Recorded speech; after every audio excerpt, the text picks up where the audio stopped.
Okey, mari kita mulakan kelas kita hari ini. Fokus kita hari ini ialah ringkasan. Okey, dalam BMPT3 ada 3 jenis soalan. Kamu diberi ringkasan atau ulasan atau rumusan. Ada 3 jenis. Dalam silibus ada 3 jenis soalan.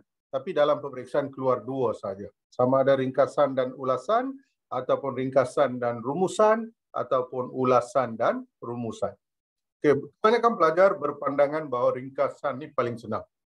Jadi hari ini kita nak belajar step by step macam mana nak buat ringkasan yang betul yang dapat memberikan markah yang paling banyak.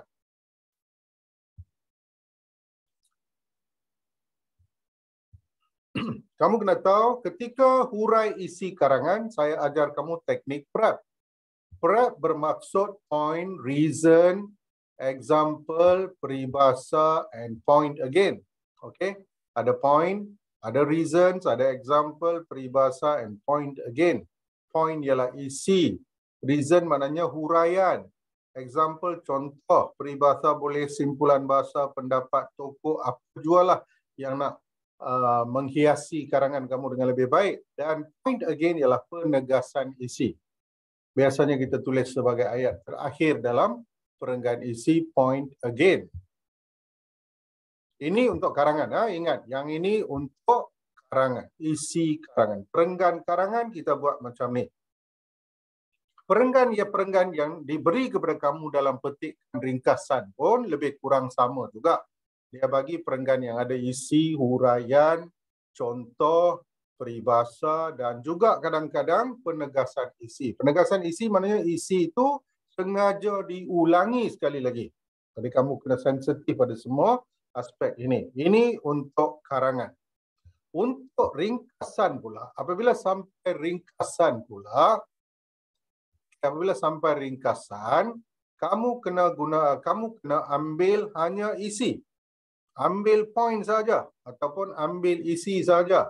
Dalam ringkasan tidak boleh ada huraian, tidak boleh ada contoh, peribahasa, simpulan bahasa atau penegasan isi. Semua ni kena buang. Ambil isi saja. Jika perlu ubah suai sedikit dan tuliskan kembali. Itulah ringkasan. Ringkasan bermaksud kamu tulis isi sahaja.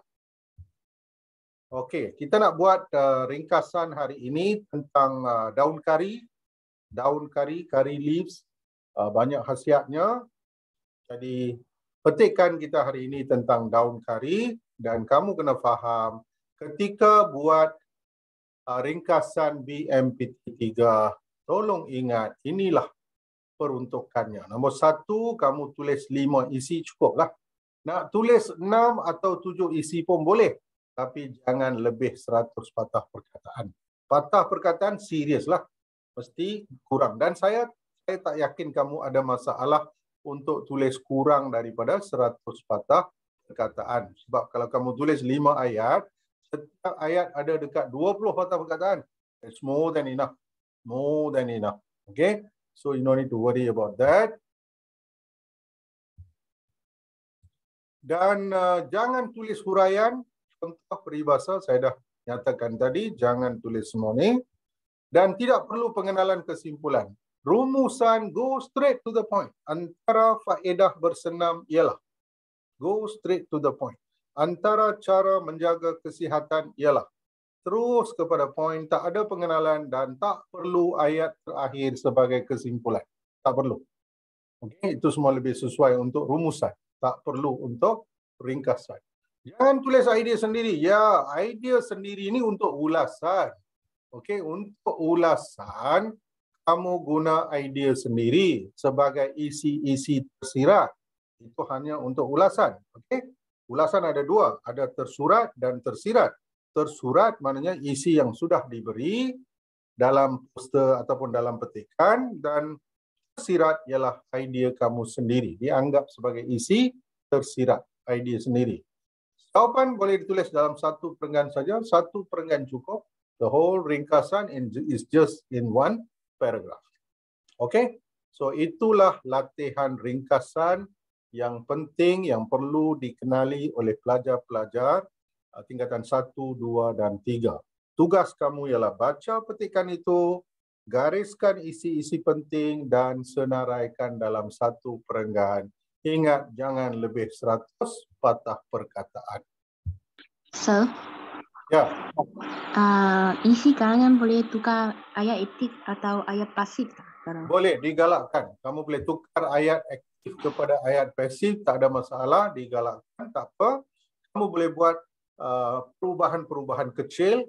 Katakan kadang-kadang isi itu sengaja diberi dalam ayat yang terlalu panjang, kamu nak ringkaskan ayat itu, kamu nak potong perluasan subjek sengaja diperluas, contohnya dengan kata hubung yang, subjek sengaja diperluas, kamu boleh ringkaskan semua itu. Yang penting isi jelas.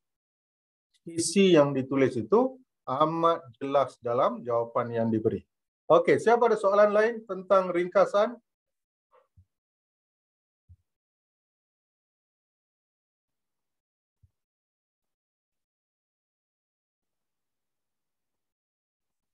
Okey, bagus. Tak ada soalan kan?